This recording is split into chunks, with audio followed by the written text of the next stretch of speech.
Hello, aspirants. Good morning, good afternoon, and good evening to all of you. Welcome to the Chemopedia IITR channel. जैसा कि आप सभी को पता है, एटॉमिक स्ट्रक्चर की सीरीज हमारी स्टार्ट हो गई थी and we have already completed 4 lectures of structure of atom, जिसमें हमने डिस्कवरी के बारे में पढ़ा, एटॉमिक मॉडल्स के बारे में पढ़ा कि रदरफोर्ड ने क्या कंक्लूजन्स निकाले। ये सारी चीजें हमने डिस्कस की कि थॉमसन क्यों फेल हो गया, रदरफोर्ड क्यों आया, रदरफोर्ड ने कौन सी सक्सेसफुल चीजें बताई, उसने क्या क्या कंपैरिजंस किए, ये सारी चीजें हमने देखी थी लास्ट लेक्चर, लेक्चर नंबर 4 में।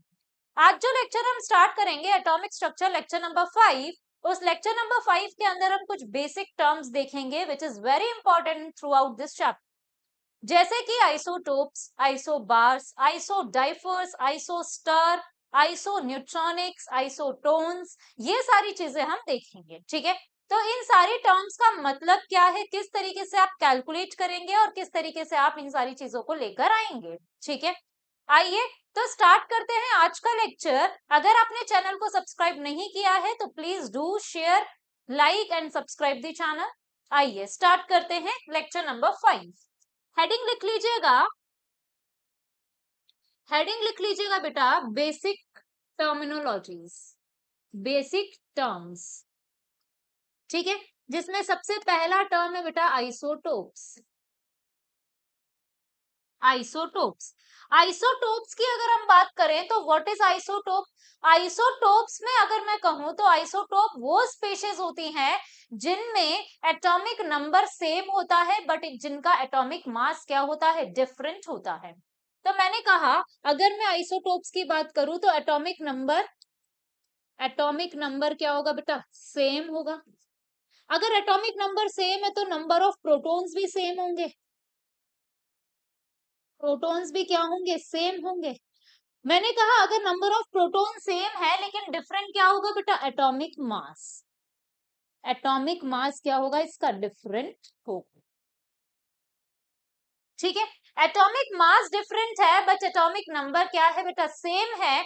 इसी वजह से हम कहते हैं कि आइसोटोप्स जो होते हैं उनकी केमिकल प्रॉपर्टीज सेम होती है बट उनकी फिजिकल प्रॉपर्टीज क्या होंगी, डिफरेंट होंगी। तो मैंने कह दिया the chemical property,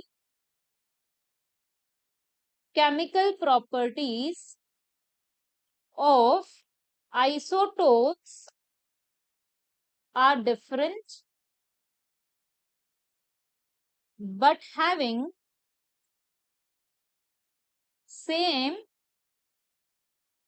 physical properties.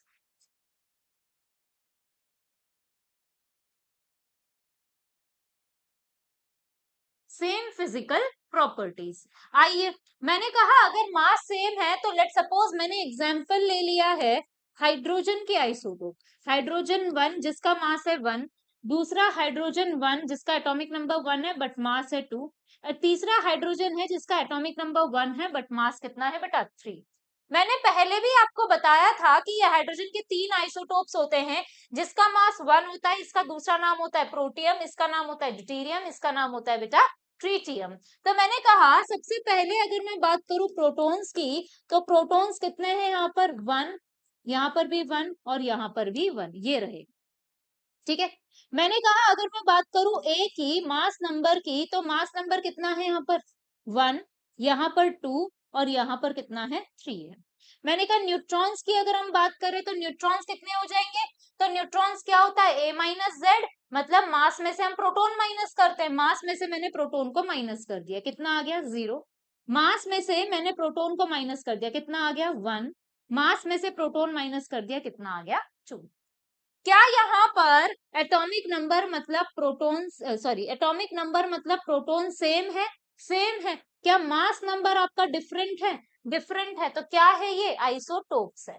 मैंने कहा आपके पास में एग्जांपल है क्लोरीन का, क्लोरीन का 35 आइसोटोप, एटॉमिक नंबर 7, और क्लोरीन का 37 आइसोटोप। मैंने कहा प्रोटॉन्स कितने, एटॉमिक नंबर के जितने, 17, यहाँ पर भी 17। मैंने कहा मास कितना है यहाँ है 35, यहाँ पर कितना है, 37 है।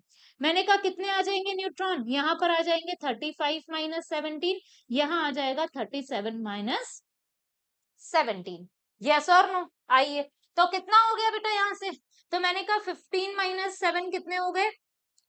8, और ये हो गए 1, 18 न्यूट्रॉन्स हो गए, है ना? और यहाँ पर कितने हो गए? यहाँ पर हो गए 20 न्यूट्रॉन्स। क्लियर है? आइए, तो क्या मैंने कहा प्रोटॉन सेम है, यहाँ पर सेम है। क्या आपके पास में मास डिफरेंट है? डिफरेंट है। क्या होंगे? आइसोटोप्स होंगे। आइए, बात करते हैं सेकंड की, which is isobars. Isobars, isobars की अगर हम बात करें तो आइसोबार के अंदर, आइसोबार में हमेशा एटॉमिक नंबर डिफरेंट होगा, बट मास क्या होगा बेटा? सेम होगा। तो मैंने कहा यहाँ पर एटॉमिक नंबर क्या होगा? डिफरेंट होगा। और अगर एटॉमिक नंबर डिफरेंट है तो आप क्या कह सकते हो? नंबर ऑफ प्रोटॉन्स कह सकते हो, वो क्या होंगे? डिफरेंट होंगे। और मैंने कहा मास नंबर क्या हो जाएगा? यहाँ पर सेम हो जाएगा।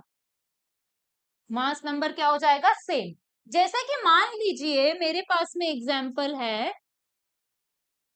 पोटेशियम 40 आइसोटोप, इसका एटॉमिक नंबर 19। कैल्शियम, इसका एटॉमिक नंबर होता है कितना? 20। मास कितना होता है इसका? 40। ठीक है, तो मैंने कहा प्रोटॉन्स कितने हैं यहाँ पर?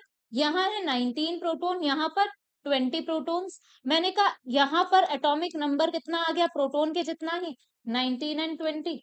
मैंने कहा यहाँ पर अगर मैं मास नंबर की बात करूं तो मास नंबर कितना आ जाएगा? तो यहाँ है 40, यहाँ पर कितना है? 40। यस और नो? मास सेम है, बट एटॉमिक नंबर क्या है? डिफरेंट है। ठीक है, तो क्या होगा आपका? आइसोबार्स होंगे। क्या होंगे? आइसोबार्स होंगे। क्लियर है? आइए, मैंने कहा कि अगर मैं बात करूं यहाँ पर, थर्ड है मेरे पास में isodiaphers. Isodiaphers, what is isodiapher? Isodiapher के अंदर वो स्पीशीज होती हैं जिनका n माइनस पी का जो डिफरेंस है वो सेम होगा। तो मैंने कहा कि आइसोडाइफर्स क्या होंगे? जिसमें क्या सेम होगा? जिसके अंदर n माइनस पी क्या होगा? सेम होगा। यस और नो? n माइनस पी की अगर मैं बात करूं, क्या इसका ही दूसरा टर्म डेराइव किया जा सकता है? बिल्कुल किया जा सकता है। मैंने कहा अगर मैं बात करूं n की, n क्या होता है? a माइनस जेड, मतलब atomic mass number minus atomic number. तो मैंने कहा a मास नंबर से डिनोट करते हो, मैंने कहा z को किससे डिनोट? z का मतलब क्या होता है? Atomic number. तो व्हाट इज n? n इज a माइनस जेड। और प्रोटॉन को कैसे डिफाइन करते हो? z से। तो आपने कह दिया यहाँ पर वैल्यू पुट कर दी a minus Z minus proton. मैंने कहा ये क्या होगा? फिर सेम होगा। मैंने कहा a माइनस जेड, प्रोटोन क्या होता है? z, ये भी क्या होगा? सेम होगा। माइनस माइनस प्लस हो गया, तो मैंने कह दिया a माइनस 2z क्या होगा? आपका सेम होगा। वट इट मीन्स कि अगर आपके पास में दो स्पीशीज हैं तो आप कह सकते हो जिन दो स्पीशीज का a1 माइनस 2z1 बराबर हो जाए a2 माइनस 2z2 के, तो वो क्या होंगे? आपकी आइसोडाइफर्स होंगे। क्या होंगे? वो आपकी आइसोडाइफर्स होंगी। क्लियर है इतनी सी बात? ये बात क्लियर है? आइए, तो मैंने कह दिया कि लेट सपोज आपके पास में एग्जाम्पल है आइसोडाइफर के लिए, आपके पास में एग्जाम्पल है हाइड बोरोन। बोरोन का एटॉमिक नंबर कितना होता है? 5,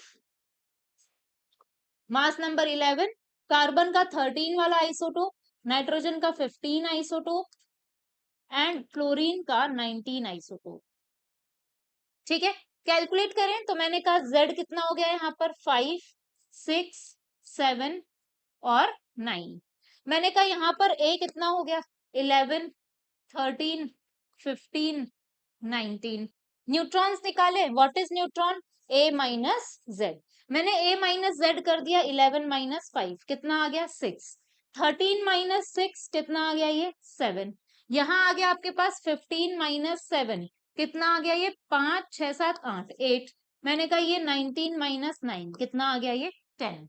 ठीक है, मुझे क्या निकालना है? a माइनस 2z या फिर मुझे निकालना है n माइनस पी का रेशियो। तो मैंने कहा n माइनस पी क्या हो जाएगा? तो n माइनस n कितना है? 6 माइनस p कितना हो गया? 5, कितना आ गया? 1। n कितना है? 7 माइनस p कितना है? 6, कितना आ गया? 1। n कितना है? 8 माइनस p कितना है? 7, कितना आ गया? 1। 10 माइनस 9 ये भी कितना आ गया 1। क्या सब में n माइनस p का रेशियो सेम है? सेम है तो क्या एक दूसरे के आइसोडाइफर्स होंगे? बिल्कुल क्या होंगे? एक दूसरे के आइसोडाइफर्स होंगे। क्लियर है? आइए, मैंने कहा नेक्स्ट टर्म है आपके पास में which is fourth term iso neutronic. इसी को आप कह सकते हो आइसोटोन्स भी। ठीक है, जैसा कि इसका नाम बता रहा है कि न्यूट्रॉन वर्ड है तो यहाँ पर नंबर ऑफ न्यूट्रॉन्स क्या होंगे आपके? सेम होंगे। नंबर ऑफ न्यूट्रॉन्स क्या होंगे आपके पास में? सेम होंगे। मैंने कहा नंबर ऑफ न्यूट्रॉन सेम है, इसका मतलब क्या सेम है? न्यूट्रॉन्स कैसे निकालते हो? Neutron is a minus Z, तो मैंने कहा ए माइनस जेड क्या होगा आपका? सेम होगा। तो क्या हम ये कह सकते हैं कि मैंने कहा this implies that a1 minus z1 is equal to the a2 minus z2? Yes और नो कह सकते हैं। मैंने कहा आइए एग्जाम्पल की बात करते हैं। एग्जाम्पल है हाइड्रोजन 1 3 एंड हीलियम का 2 4 आइसोटोप होगा। ठीक है, तो मैंने कह दिया यहाँ पर अगर हम बात करें तो प्रोटॉन Z की वैल्यू कितनी हो गई? एटॉमिक नंबर यहाँ पर 1, यहाँ पर 2, यहाँ पर A की वैल्यू क्या हो गई? 3, यहाँ हो गई 4। तो N की वैल्यू क्या हो जाएगी? A minus Z। तो कितना हो गया? 3 माइनस 1 कितना? 2। ये हो गया 4 माइनस 2 कितना? 2। यस और नो? इतना समझ में आता है? चलें आगे। मान लीजिए मेरे पास में एग्जाम्पल गिवन है potassium 39 isotope, calcium 40 isotope. Calculate करें। मैंने कहा Z कितना है? 19, यहाँ पर 20। मैंने कहा A कितना है? 39, यहाँ पर कितना है? 40। तो N कितना हो जाएगा? A minus Z। तो A माइनस Z कितना हो गया? 39 माइनस 19 कितना आ गया यहाँ से? 20। ये कितना आ गया? 40 माइनस 20, ये भी कितना आ गया? 20। क्या न्यूट्रॉन सेम है? सेम है। तो क्या होंगे एक दूसरे के? आइसोन्यूट्रॉनिक्स होंगे। क्या होंगे? आइसोटोन्स या फिर आइसोन्यूट्रॉनिक्स होंगे। क्लियर है इतनी सी बात? आइए, अब मैंने कहा नेक्स्ट है आपके पास which is fifth term isoster. What is isoster? Isoster के अंदर आपको ऐसी स्पीशीज ढूंढनी है जिसमें नंबर ऑफ एटम सेम होने के साथ साथ नंबर ऑफ इलेक्ट्रॉन्स भी सेम होते हैं। ठीक है, तो मैंने कहा molecules having same number of atoms along with same number of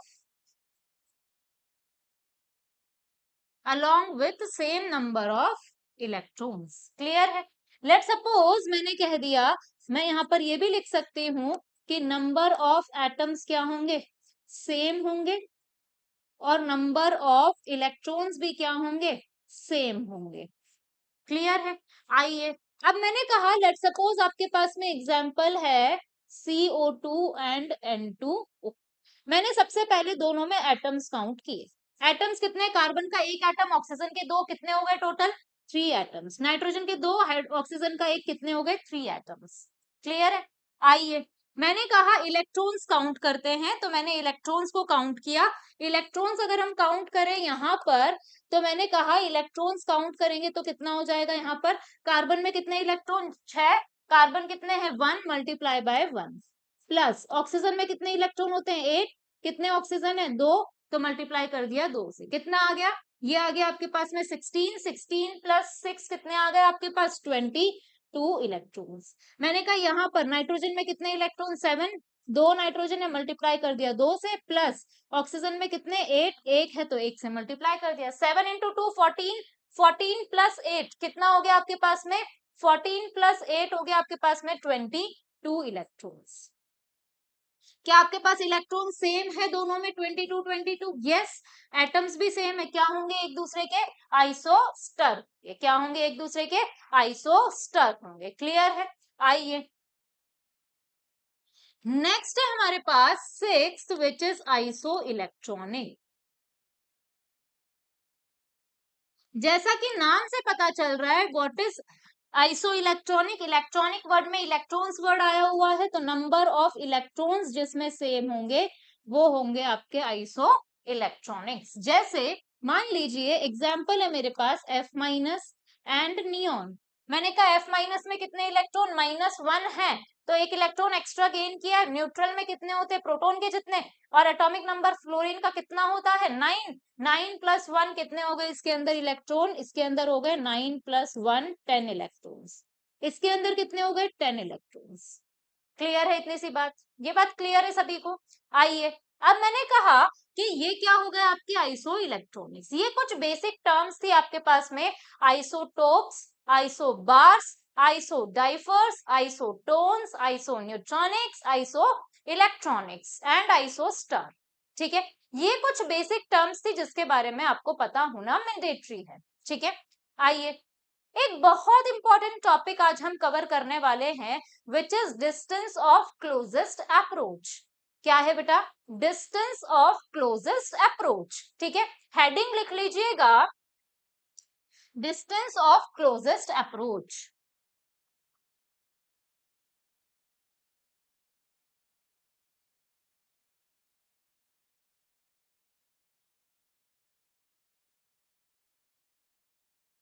distance of closest approach क्या होता है, डिस्टेंस ऑफ क्लोजेस्ट अप्रोच। मैंने कहा यहाँ कोई एटम है, यहां से मैं कोई अल्फा रे पास कर रही हूँ। अगर मैं कोई अल्फा रे पास कर रही हूँ तो एक टाइम ऐसा आएगा किसी पर्टिकुलर r0 डिस्टेंस पर ये अल्फा रे आकर रुक जाएगी। ठीक है, और जिस टाइम पर, जिस डिस्टेंस पर ये आकर रुकेगी, जिस डिस्टेंस पर मान लो r0 पर आकर रुकी, this r0 is my closest distance. ठीक है, तो मैंने कहा ये कोई एटम है आपके पास। ठीक है, मैंने कहा यहां से मैंने कोई अल्फा रे पास कर दी, तो अल्फा रे पास करूंगी ये इधर मूव करेगी। मैंने कहा मान लो ये अल्फा रे इधर आकर क्या हो जाती है, स्टॉप हो जाती है, तो ये जो r0 डिस्टेंस है, this is my closest approach. आपको यही डिस्टेंस निकालना है कि ये डिस्टेंस कितना होगा, तो इसके लिए मुझे कुछ बेसिक चीजें पता होनी चाहिए। जैसे कि मुझे पता है जब भी कोई पार्टिकल मूवमेंट करता है तो उसकी सारी की सारी एनर्जी क्या होती है, काइनेटिक एनर्जी। मैंने कहा कि अगर कोई भी पार्टिकल है, इसकी जो काइनेटिक एनर्जी वो होगी, वो कितनी होगी, ½ mv² होगी। यस और नो। मैंने कहा ये मूवमेंट कर रहा है, मूवमेंट कर रहा है, अब ये क्या हो चुका है, स्टॉप हो चुका है। तो मैंने कहा स्टॉप हो जाएगा तो इसकी सारी काइनेटिक एनर्जी किस में कन्वर्ट हो जाएगी, पोटेंशियल एनर्जी में। तो मैंने कहा इस टाइम पर ये क्या होगी, पोटेंशियल एनर्जी होगी। तो मैंने कहा कि when particle is in motion, the energy of that particle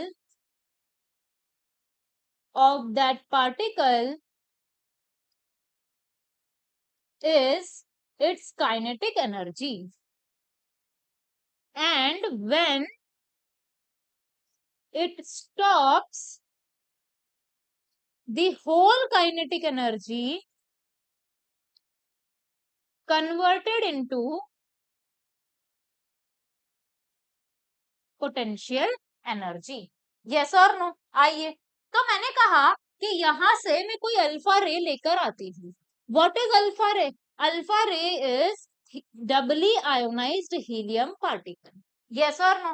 मैं यहां से इस अल्फा रे को लेकर आई, यहां मेरा कोई एटम बैठा हुआ है और उस एटम से मुझे डिस्टेंस ऑफ क्लोजेस्ट अप्रोच निकालना है। मैंने कहा कि ये मेरे पास एटम है, ये मेरे पास अल्फा पार्टिकल है। अगर इसकी एनर्जी ज्यादा होगी और इसका मान लो इस डिस्टेंस के ऊपर जो फोर्स ऑफ अट्रैक्शन लग रहा है वो कम लग रहा है और एनर्जी ज्यादा है, तो ये इस साइड में मूव करेगा। मैंने कहा अगर इसकी एनर्जी कुछ x है और फोर्स ऑफ अट्रैक्शन जो इस डिस्टेंस पर लग रहा है वो ज्यादा है, तो ये इधर मूव करेगा, इसको इधर धक्का मारेगा। लेकिन ये दोनों अपनी स्टैटिक पोजीशन पर कब रहेंगे, जब इसका r0 डिस्टेंस पर फोर्स ऑफ अट्रैक्शन और इसकी काइनेटिक एनर्जी उस पोजीशन पर बराबर हो जाए, तो उस टाइम पर हम क्या कह देंगे, ये क्या है, आपका क्लोजेस्ट डिस्टेंस अप्रोच है। यहां पर ना ही ये पार्टिकल इधर आएगा और ना ही ये वाला अल्फा पार्टिकल इधर आएगा। ये क्या करेंगे, एक फिक्स डिस्टेंस के ऊपर स्टॉप कर जाएंगे। तो मैंने कह दिया कि इस डिस्टेंस पर मान लो, इस डिस्टेंस से यहां पर ये मुड़ जाता है, अगर ये यहां पर ये क्या हो गया आपके पास में, इसका डिस्टेंस ऑफ क्लोजेस्ट अप्रोच हो गया। यस और नो। तो मैंने कहा ये जो डिस्टेंस है वो कितना है, r है। मैंने कहा ये क्या है, डिस्टेंस ऑफ क्लोजेस्ट अप्रोच। तो इस टाइम पर इसकी काइनेटिक एनर्जी किसमें चेंज हो जाएगी, पोटेंशियल एनर्जी में। तो मैंने कहा यहाँ पर जो अल्फा पार्टिकल की काइनेटिक एनर्जी वो चेंज हो गई पोटेंशियल में, which is equal to half mv²। Yes और नो। अब मैंने कह दिया कि इसके बीच में जो फोर्स लग रहा होगा, जो फोर्स लग रहा होगा, इलेक्ट्रोस्टैटिक फोर्स ऑफ अट्रैक्शन जो लग रहा होगा, उससे भी कुछ ना कुछ पोटेंशियल एनर्जी जनरेट होगी। वो पोटेंशियल एनर्जी का मैग्नीट्यूड इस पोटेंशियल एनर्जी के बराबर होगा, तभी तो ये दोनों पार्टिकल स्टॉप होंगे। तो ये दोनों पोटेंशियल एनर्जी को मैंने उठाया और दोनों को इक्वेट कर दी। तो मैंने कह दिया from electrostatic forces of attraction theorem, electrostatic force of attraction कितना होता है, k q1 q2/r² होता है। यस और no. Where k is electrostatic constant, electrostatic constant. ठीक है, मैंने कहा क्या होता है k is 1/4πε0। What is epsilon naught, epsilon naught is the permittivity, permittivity. What is permittivity, permittivity होता है कि अगर मैं कोई भी फील्ड दे दूं, किसी भी पार्टिकल को किसी एक्सटर्नल फील्ड में रख दूं, तो उस एक्सटर्नल फील्ड की वजह से इस पार्टिकल पर क्या चेंजेस आ रहे हैं, this change is defined as the permittivity. तो मैंने कह दिया कि इस k की वैल्यू कितनी होती है, 9 × 10⁻⁹ न्यूटन मीटर स्क्वायर और सेकंड की पावर -2। यस और नो। तो मैंने कह दिया कि अगर मैं बात करूं यहाँ पर पोटेंशियल एनर्जी की फ्रॉम वर्क एनर्जी थ्योरम से, पोटेंशियल एनर्जी की अगर मैं बात करूं तो पोटेंशियल एनर्जी कितना आता है, k q1 q2/r। और इसका डेरिवेशन यहाँ से यहाँ कैसे जाते हैं, ये मैं आपको पहले भी करवा चुकी हूँ, जहां पर लेक्चर नंबर 2 हमने देखा था एटॉमिक स्ट्रक्चर का। मैं इस वीडियो के डिस्क्रिप्शन बॉक्स में भी उस वीडियो का लिंक दे दूंगी। अगर आपको ये देखना है कि यहाँ से हम यहाँ पर कैसे गए हैं, तो वहां पर आप पूरी की पूरी डेरिवेशन को देख सकते हैं, सोल्यूशन उसका देख सकते हैं। ठीक है, आइए। तो मैंने कहा ये हो गई मेरी equation number 2 and this is my equation number 1। क्या मैं दोनों को इक्वेट कर दूं, दोनों पोटेंशियल एनर्जी बराबर होंगी, बराबर होंगी, उसी टाइम पर पार्टिकल स्टॉप हुआ है। तो मैंने कह दिया कि बाय इक्वेटिंग इक्वेशन 1 एंड 2 क्या हो जाएगा, तो मैंने कह दिया क्या हो जाएगा, half m alpha v alpha का square is equals to k q1 q2/r। Yes और नो। वेयर q1 q2 क्या हो गया, मेरे पास में ये एटम था, ठीक है, यहां से मेरा डबली आयनाइज्ड हीलियम पार्टिकल आ रहा था, ये रहा, इसके बीच का r0 डिस्टेंस है, हाँ या ना। तो ये q1 हो गया, ये q2 हो गया। मैंने कहा इसके ऊपर चार्ज देखें हम तो प्रोटॉन का चार्ज देखेंगे, प्रोटॉन पर कितना चार्ज होता है, 1e, एक इलेक्ट्रॉनिक चार्ज होता है। तो मैंने कहा कितने प्रोटॉन्स होंगे इसके पास, z प्रोटॉन्स होंगे। तो मैंने कह दिया इस पर कितना चार्ज हो गया, q2 आ गया आपका Ze। मैंने कहा इसके ऊपर कितना चार्ज है, 2 इलेक्ट्रॉन के जितना, मतलब 2e बोल सकते हैं। तो मैंने कह दिया इसके ऊपर कितना चार्ज है, q1 हो गया आपके पास में 2e। यस और नो। तो मैंने क्या किया, वैल्यू पुट कर दी जाए यहाँ पर। तो half m alpha v alpha का square is equals to k 2e into ZE divided by r। और r भी क्या है, दोनों के बीच में r0 डिस्टेंस है, तो r0 लिख लिया। ठीक है, तो मैंने कहा r0 निकालना है, r0 को इधर ट्रांसफर कर दो, बाकी सब इधर। r0 is equals to k into 2e into ZE into 2 divided by m alpha v alpha का स्क्वायर। क्लियर है, ये आ गया आपका रिलेशन। क्लियर है इतनी सी बात, ये क्या आ गया आपका रिलेशन आ गया। अगर आपको बीच में अल्फा पार्टिकल और आपको किसी भी एटम के बीच में पूछा जाए कि डिस्टेंस ऑफ क्लोजेस्ट अप्रोच क्या होगा, ये फॉर्मूला लगाना है आपको और डायरेक्टली आंसर आपको पुट कर देना, आंसर आपको निकाल देना है वैल्यूज पुट करके। क्लियर है इतनी सी बात। तो ये थे हमारे पास में टॉपिक्स। तो इन टॉपिक्स के ऊपर क्या क्या क्वेश्चन पूछे जा चुके हैं, थोड़ा सा उन्हें भी डिस्कस कर लेते हैं। See, if the mass of neutron is double, mass of neutron क्या कर दिया मैंने, डबल कर दिया। न्यूट्रॉन के मास को मैंने क्या कर दिया, twice, and the mass of electron, अगर ये mn है तो ट्वाइस कर दिया तो हो जाएगा 2mn। Mass of electron is half, मतलब me divided by 2। Then find out the new atomic mass of this and the percent by which it is increased। तो मैंने कहा न्यू एटॉमिक मास क्या होगा, तो मैंने कह दिया कि वहां पर मास ऑफ कार्बन किसके बराबर होता है, आपको पता है, मास of neutron plus mass of proton के बराबर। इलेक्ट्रॉन का तो वैसे भी 1837 टाइम्स लेसर होता है as compare to neutron and proton, तो हम कह सकते हैं इलेक्ट्रॉन के मास को हमने नेग्लेक्ट कर दिया, तो किसके इक्वल होता है, इसी के इक्वल होता है। मास ऑफ न्यूट्रॉन कितना हो गया, अब mn से चेंज होकर ये 2mn हो गया, प्लस mp, यस और नो। और मास of neutron and proton same होता है, तो मैंने कह दिया इसी को मैं क्या लिख सकती हूँ, 2mp प्लस mp, कितना आ गया, ये 3mp आ गया, यस और नो। मैंने कहा इनिशियल मास निकाल लिया, ये तो मेरा फाइनल आ गया, m फाइनल, मैंने इनिशियल निकाल लिया, m इनिशियल कितना आ गया, तो मैंने कहा मास of proton plus mass of neutron. Mass of proton कितना है, तो मैंने कहा मास ऑफ प्रोटॉन mp लिख लिया, मास ऑफ न्यूट्रॉन प्रोटॉन के इक्वल है, कितना आ गया, 2mp आ गया, यस और नो, हाँ या ना, यही होगा। यहां से भी निकाल सकते हैं मास ऑफ प्रोटॉन को, आप वहां से उठाकर भी रख सकते हैं, आपकी मर्जी है, ठीक है। तो मैंने कहा कि अगर मैं बात करूं परसेंटेज इंक्रीज बताना है आपको, अच्छा आपको ये भी पूछा है न्यू मास कितना है, तो मैंने कहा आपके पास में C612 है एटम, ठीक है, मास कितना है इसका, 12 है, तो मैंने कहा अगर आपके पास में ये, इसको मैं 12 के इक्वल रख दूं तो मास ऑफ प्रोटॉन कितना आ जाएगा आपका, 6 आ जाएगा, तो मैंने कहा ये कितना आ गया आपके पास, 12 is equals to 2 into mass of proton, तो मास ऑफ प्रोटॉन आ गया आपके पास में 6, यस और नो। यहाँ वैल्यू पुट कर दो एमपी की, तो मास फाइनल कितना आ गया, 3 इंटू 6 विच इज 18 आ गया, यस और नो। और यहाँ पर कितना है, इनिशियल 12 है। मैंने कहा परसेंट इंक्रीज बताना है आपको, परसेंटेज इंक्रीज कितना हुआ, तो कैसे निकालोगे परसेंटेज इंक्रीज, तो कितना इंक्रीज हुआ, कितने इनिशियल जितना था उसके कंपैरिजन में कितना इंक्रीज हुआ, तो difference in increase divided by initial into 100। तो मैंने कहा mass final minus mass initial divided by mass initial into 100। Mass final कितना, 18 माइनस इनिशियल 12 अपॉन 12 इंटू 100, तो कितना आ गया ये 12, 18 माइनस 12 कितना हो गया, 6 डिवाइडेड बाय 12 इंटू 100, कितना आ गया ये 6 और ये 2, ये आ गया आपके पास में 50%, यस और नो। कितना इंक्रीज हुआ है, 50% इंक्रीज हुआ है, यस और नो, क्लियर है इतनी सी बात। आइए, अब मैंने कहा कि ये तो क्वेश्चन था कितना परसेंट इंक्रीज हुआ, तो क्या इलेक्ट्रॉन का मास हाफ किया उससे कोई फर्क पड़ा इंक्रीमेंट पर या डिक्रीमेंट पर, नहीं, तो इलेक्ट्रॉन के मास का मास ऑफ एटम पर कोई फर्क नहीं पड़ता है। आइए, मैंने कहा ये क्वेश्चन आ चुका है 2020 में, तो हमने देखा hydrogen has 3 isotope ABC, if the number of neutrons in ABC respectively are XYZ, then the sum of XYZ is, मैंने कहा हाइड्रोजन के 3 आइसोटोप होते हैं, एक होता है 1H, एक होता है 2H, एक होता है 3H।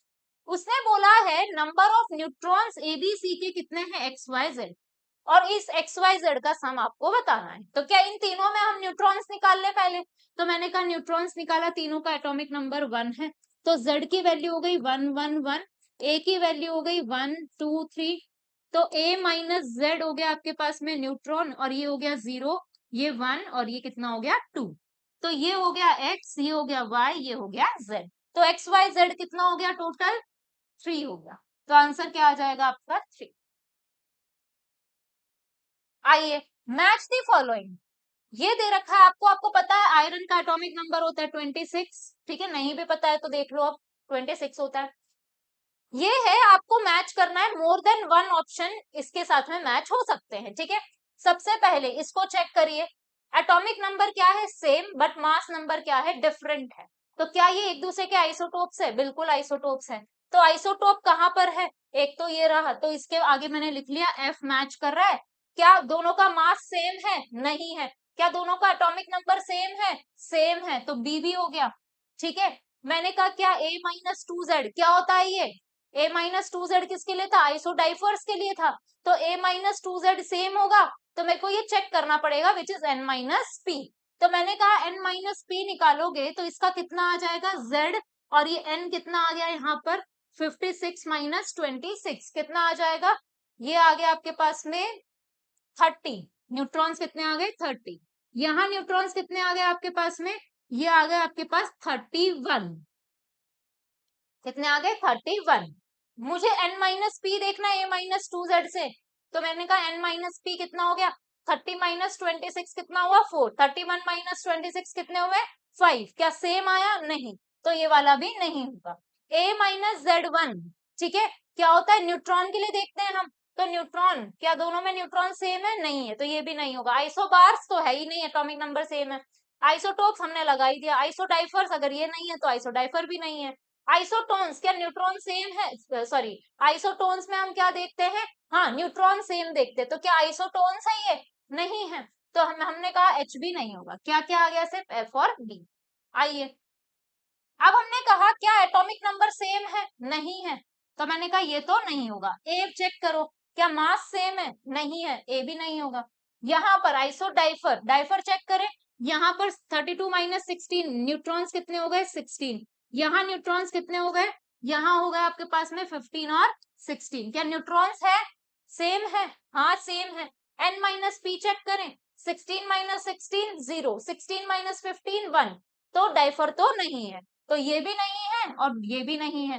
क्या न्यूट्रॉन सेम है, न्यूट्रॉन सेम है, तो मैंने कह दिया कि डी आ जाएगा, और न्यूट्रॉन सेम है तो आइसोटोन्स भी आ जाएंगे, एच हो गया। ठीक है, अब बचा आइसोबार। क्या आइसोबार है, तो बार के लिए आपको देखना होता है क्या मास सेम होता है, क्या मास सेम है, नहीं, बार भी नहीं है। टॉप है, तो आइसोटोप्स में आपका एटॉमिक नंबर सेम होता है, एटॉमिक नंबर सेम नहीं है। आइसोडाइफर चेक कर ही लिया है, ऐसे आपको चेक करना है। आइए यहाँ पर देखें, अब मैंने कहा यहाँ पर अगर हम देखेंगे तो सबसे पहले हम क्या निकाल लें, देखो atomic number mass number same है क्या, नहीं है। एटॉमिक नंबर सेम है, नहीं है। a माइनस टू जेड देखते हैं, तो मैंने कहा यहाँ पर आइसोडाइफर्स देखेंगे मतलब n माइनस पी देख रहे हैं, तो मैंने कहा पहले n निकाल लिया, 234 माइनस 92 कितना आ जाएगा, 234 माइनस 92 4, ये आ गया 2 142, ये कितना आ गया न्यूट्रॉन्स, ये आ गया आपके पास में 142। तो क्या न्यूट्रॉन सेम आ गए, न्यूट्रॉन सेम आ गए, मतलब न्यूट्रॉन सेम आए हैं, तो न्यूट्रॉन सेम है तो हमारे पास आइसोटोन्स हो गया, मतलब एच हो गया, और आइसोटोन्स है तो ये भी होगा, मतलब डी भी हो गया। अब चेक करते हैं कि ये होगा क्या, डाइफर एन माइनस पी, 142 माइनस 92 कितना आ गया, ये 0, ये आ गया आपके पास में 50, और यहाँ पर कितना आ जाएगा 142 माइनस 90, ये आ गया 2, ये आ गया आपके पास में 5, ये 52 सेम नहीं है, मतलब ये नहीं होगा, ये नहीं है तो आइसोडाइफर भी नहीं है। ठीक है, आइसोटोप आइसोबार तो दोनों ही सेम नहीं है, तो नहीं होगा। ठीक है, आइए लास्ट, क्या मास सेम है तो ए हो गया। क्या आपके पास में एटॉमिक नंबर सेम है, नहीं है, तो बी नहीं होगा। डाइफर देखो, तो न्यूट्रॉन्स कितने हो गए यहाँ पर 20, यहाँ न्यूट्रॉन्स कितने हो गए आपके पास में, यहाँ हो गए 21। मैंने कहा एन माइनस पी, तो मैंने कहा एन माइनस पी 20 माइनस 20 कितने हो गए 0, 21 माइनस 19 कितने हो गए 2, तो डाइफर नहीं है। A1 माइनस Z1 क्या न्यूट्रॉन सेम है, नहीं है। आइसोबार्स, क्या आपके पास में आइसोबार्स है, तो आइसोबार्स में क्या होता है, एटॉमिक नंबर डिफरेंट होता है, mass number same, atomic number different mass number same, तो आइसोबार तो है, ई है। आइसोटोप्स है, नहीं है। आइसोडाइफर चेक कर ही लिया है। आइसोटोन्स, आइसोटोन्स जब न्यूट्रॉन सेम ही नहीं है तो आइसोटोन नहीं है। इस तरीके से आपको करना है, कर लेंगे आप। आइए, ये थे कुछ क्वेश्चंस आपके पास में जो बहुत अच्छे क्वेश्चंस है इन टॉपिक्स पर बेस्ड। ठीक है, अगर आपको लेक्चर पसंद आया हो, लेक्चर आपको हेल्पफुल लगा हो, तो प्लीज अपने फ्रेंड्स के साथ शेयर कीजिएगा, and please like share and subscribe the channel. ठीक है, अगर आपको ऐसा लगता है कि मैम नेक्स्ट वाली सीरीज आप इस पर्टिकुलर टॉपिक पर लेकर आइए, तो वो भी आप कमेंट सेक्शन में कमेंट कर सकते हैं। ठीक है, और आप इस नीचे दिए गए क्वेश्चन का आंसर भी कर सकते हैं और चेक कर सकते हैं आपने इस लेक्चर से क्या गेन किया है। ठीक है, Till then, take care and study well.